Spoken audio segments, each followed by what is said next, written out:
Have you ever crossed paths with someone and instantly felt they were meant to play a role in your life? I'm not necessarily talking about romance here. It could be a profound friendship, a partnership, a mentor guiding you, or even a stranger who shows up exactly when you need them most. Is it just a coincidence, or is there something deeper at work, something that echoes within your inner self? In this video, we're going to explore Carl Jung's ideas about meaningful connections and try to figure out why certain people feel like they're destined to cross our paths. We'll dig into how the unconscious shapes who we're drawn to, chat about synchronicity as a sign of some hidden harmony, and learn how to tell a genuine bond apart from a fleeting illusion. Plus, we might just wrestle with the biggest question of all, before you can find your person. Have you truly gotten to know yourself? Let's get started.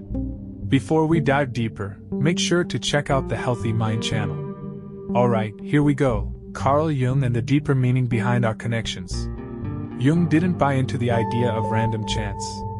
To him, the events and people who enter our lives carry a rich, symbolic weight. Every encounter reflects something inside us, often stuff buried deep in the unconscious. When someone walks into your world and feels oddly familiar, like you've known them forever, Jung called that synchronicity, a meaningful coincidence. It's that rare moment when your inner reality lines up perfectly with the outside world, right on cue. These meetings aren't accidents. They act like mirrors, showing you pieces of your own soul, sometimes bringing clarity, healing, or even stirring up inner struggles. But here's the thing, not every powerful connection is meant to last forever. The unconscious isn't chasing comfort, it's pushing for growth. Sometimes, the people who spark the strongest emotions in us are the ones who awaken our deepest wounds. They might not stick around for the long haul. Instead, they show up as catalysts, shaking us awake. They uncover forgotten parts of ourselves, whether that's awe, frustration, or something we've pushed aside. These individuals guide us back to the parts of our being we've ignored or undervalued. Jung believed that every person we meet carries a shadow, a reflection of our own light and darkness. The stronger the emotional pull, the greater the chance for interchange. But recognizing a connection like that doesn't always mean holding onto it. Sometimes, the real trick is figuring out what it taught you, then letting it go. The true purpose of these encounters isn't to fill a void with someone else, it's to bring you closer to wholeness within yourself. After all, the most vital bond you can forge is the one with who you really are. So, what's the unconscious really after? If you've ever noticed yourself stuck in the same old patterns, feeling abandoned, chasing emotionally distant people, or tangled in constant clashes, Jung would say that's not just bad luck. It's your unconscious trying to get your attention, speaking its own language. Your mind is reaching for balance, and as long as those hidden patterns stay in the shadows, you'll keep reliving them like a play on repeat, hoping for a different ending. That's why some dynamics feel so painfully familiar, not because you're cursed, but because they're pointing to something inside that still needs healing. Take this example. If you grew up feeling overlooked as a kid, you might find yourself drawn to people who don't see your needs as an adult. It's not that you're hunting for pain, your psyche is just trying to make sense of that old hurt, to rewrite the story and close the loop. But if that script stays buried, it'll keep playing out. That's where awareness comes in. It's your first step toward breaking free. Until you spot the root, you might mistake the signs for fate, karma, or just a string of rotten luck. In reality, it's a mirror reflecting beliefs you haven't faced yet. Only by looking them square in the eye can you start rewriting, not just your relationships, but yourself. Real transformation kicks off when you stop searching for the right people and start looking inward. When something happens, ask yourself, what does this say about me? Every connection, especially the tough ones, is an invitation to dig deeper, to understand your needs, fears, and blind spots. This isn't about pointing fingers at yourself or anyone else. It's about clarity, choice, and the chance to stop acting from old pain and step into fresh awareness. Jung once wrote that as long as the unconscious stays hidden, it'll steer your life, and you'll just call it fate. So, the real task isn't about hunting down the perfect person, it's about becoming someone who can spot, embrace, and nurture a healthy connection. When you truly get to know yourself, you'll recognize your person too. Not because they patch up some empty spot inside you, but because they meet you in your wholeness. It's not about leaning on someone, it's about harmony. It's not a rerun of old pain, but a way to close that chapter. To draw the right person into your orbit, Carl Jung argued that the journey of individuation, becoming your true self, forms the foundation of any solid relationship. When you're fragmented, you tend to attract people who mirror that brokenness. But when you're whole, something shifts, not just poetically, but psychologically, emotionally, even energetically. This isn't some fluffy metaphor, it's a real dynamic. So many folks go looking for their person, without ever becoming someone capable of recognizing them. They wonder, why do I keep ending up with people who don't value me? A braver question might be, do I even value myself? As long as you're carrying an inner sense of lack, you'll pull in people who amplify it. But start reshaping how you see yourself, and the world responds in kind. Suddenly, those who once seemed magnetic lose their grip on you. You're not chasing something missing anymore, you're tuning into a different wavelength, and new, aligned connections start showing up. It's not magic. It's you stepping away from defining yourself through others and speaking from your own strength. You don't enter relationships out of hunger anymore. That's why meeting your person begins long before they walk into your life. It starts with meeting yourself.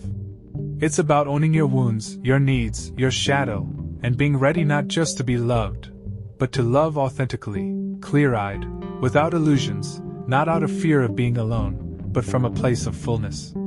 As you walk this path toward yourself, you'll naturally cross paths with others heading the same way. That connection won't be a lifeline, it'll be a partnership. Not a collision of past hurts, but a resonance of spirits. So, before you search for someone to see you, ask yourself, have I seen myself? Have I become the kind of person someone would want to meet, not out of desperation, but from mutual recognition? Because a real bond isn't something you earn, it's what happens when two people find themselves and then find each other. Now, let's talk about telling synchronicity apart from projection. There's a subtle but crucial line here. When you feel a powerful pull towards someone, pause and reflect. Is this genuine alignment, or am I pasting my unmet needs and fears onto them? Jung pointed out that when we're blind to certain traits in ourselves, we tend to pin them on others. Ever fallen hard for someone's confidence, charm, or energy? It might just be that you've buried those qualities in yourself. You're not really seeing them. You're seeing a canvas where your unconscious is painting what you long to reclaim.